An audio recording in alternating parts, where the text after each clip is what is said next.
Hey everybody, it's Eddie J on Crypto. Hope you're having a good one. There is a lot to unpack. There's a crazy amount to unpack. Some of it is happy for me. Some of it is, happy for all of us. And some of it is not so happy. All right, let's dig into some of the stuff that's not so happy for me. The first one that I'm looking at is the SEC. So David Hirsch is the chief enforcement officer for cyber and crypto, right? Something like that. His title is something like that. And he went on a forum. He was on a forum hosted by the SEC. That's and said, "Hey, look, listen. There's more enforcement coming. We're going to be focused on brokers, dealers, exchanges. So basically, everything they're already banging on."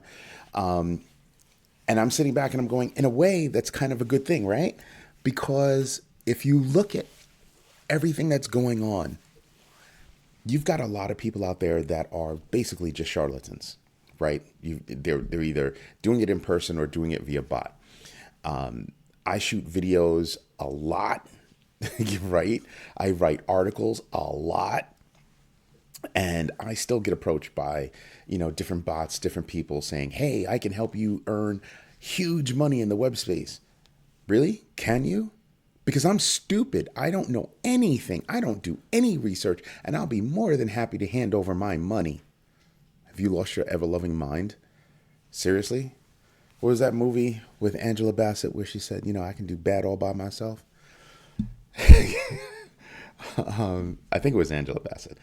But seriously, I just look at this stuff and I just go, at what point do we start going after those people? Right, the people that are sucking us dry from a retail investor perspective. Because right now, I think the SEC is going after everything that would hurt the retail investor. Because if you look at everything that's going on the institutional side, everything is hunky dory, everything's rosy. But what they're going after are things that help us, right? And that's my concern right there. So I'm looking at that and I'm just saying, yeah, that's going to be a problem. Janet Yellen is out there and she's saying, listen, we do still have a risk of having an overheating economy. And that's not a great thing. That's not a great thing. So what I look at is, what's the labor demand? Right now, she's saying the labor demand is acting as a cooling agent for our economy. And I think that's okay, right? Kind of. You don't want to hold an overheating economy, but I do believe that labor demand is going to continue to decrease. Just continue to watch the markets, continue to see the jobs that are out there, continue to see who's going after those jobs. There are some companies that are, rethinking their employment, their employment levels, rethinking what business they're in and how they're doing things. This is a great climate for change, and where I see these companies going down in terms of their labor demand, I see other companies sprouting and going up with their labor demand. So we're going to have to watch that space a lot. But she does make a good point. Something that's really cool. Major League Baseball, there's a game coming up tonight between the Rays and the Angels, and it's going to be recreated in the metaverse so people can actually watch the game in a crazy new environment. I think it's a very big deal for me. I don't know if you realize, but my company, Global Visions Corporation, is a founding principal and a founding member and principal of the Metaverse Standards Forum. And what we focus on is interoperability so that we can keep an open metaverse. And I think it's huge. So I think, Major League Baseball doing something like this is a very big deal. I think it's mad cool. That's just the geek in me. I pay attention to this stuff. And one of the reasons why I'm paying attention to this stuff is because that's a whole new burgeoning market. That's a whole new space that companies are delving into. And it's growing. To do your own research, you'll see that it's growing. It's a growing space. Something else that I'm paying attention to, Balancer just got hit with a $240,000 hack. And they're asking people to, hey, don't use our API until we figure this out.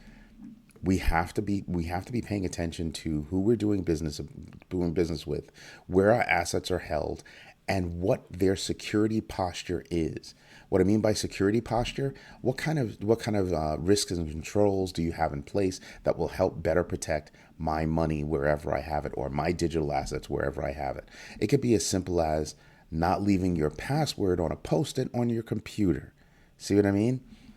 It's things like that that we look at from a security perspective that we're reviewing as we move forward. And I will say this, it is a very big deal that these companies respond so quickly. Something else that they do, they compare notes. Don't think that these things happen in a vacuum. They compare notes. But what happened to you? What happened to you? And that looks similar, blah, blah, blah, blah, blah, blah. They share this information amongst themselves. They share this information with various government agencies. And that is the big deal.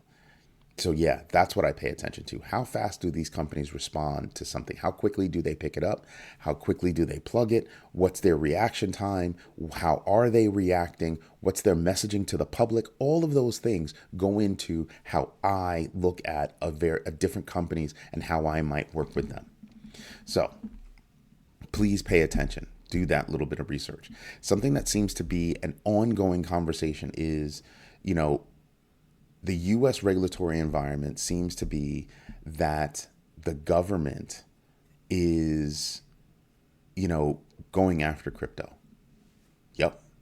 And because it's going after crypto, you have a lot of companies that when they look for its expansion, they're not expanding in the United States. As a matter of fact, they're expanding outside of the United States. And what else are they doing? They're preparing to leave. So A16Z's Ariana Simpson is like, listen, our lack of clarity in the regulatory space is causing us to lose our lead as innovators in the Web3 space. Did we really have the lead? Like, do you realize how many companies are being, created overseas? We're doing so poorly from a regulatory perspective that I wonder, did we really ever have a lead? Because what company wants to what crypto company wants to do business here, knowing that all of that hard work, blood, sweat, and tears that they put into their businesses can all be taken away with a simple piece of paper called a lawsuit from the SEC or CFTC or whatever agency of the day decides to go after them? Where do they find the information that they can get that says, here's what you can do to not be chased after our agency? The SEC doesn't have it. I think the CFTC does. I think they're pretty clear on what they do, but the SEC doesn't. So they're banging on companies for the sake of banging on companies. Something that's really cool that happened outside of that, because that really gets me riled up. Injective has released in EVM, and what that's going to do is allow Ethereum developers to develop on their network, which already goes across Solana and Cosmos, which will now bring in Ethereum. So imagine being able to build a dApp that goes across Solana, Cosmos, and Ethereum. That's kind of a big deal, and that's going to be mad cool. So I'm looking forward to learning more about that. Something else I think is mad cool is OKX. Based in the Seychelles Islands. But OKX has just undergone and passed their SOC 2 Type 2 audit, one of the most stringent audits in the world. And let me tell you who actually created it, because it's a long name. The American Institute of Certified Public Accountants in the United States issued that audit. They didn't issue the audit to that company, but they issued the standards for that audit. It's internationally recognized. It's going to be steps like that that are going to help companies stave off various regulatory issues. Kudos to OKX. That's all I can say. Kudos. Something else that's coming up, pay attention to Powell today. I am expecting a pause. BlackRock is expecting a pause. Goldman Sachs is expecting. I think everybody is expecting a pause, right? So let's pay attention to that. I think there's going to be a nice little pop following that. Of course, then he has the press conference and there's usually a drop. So we'll see what happens. But that's what I'm expecting.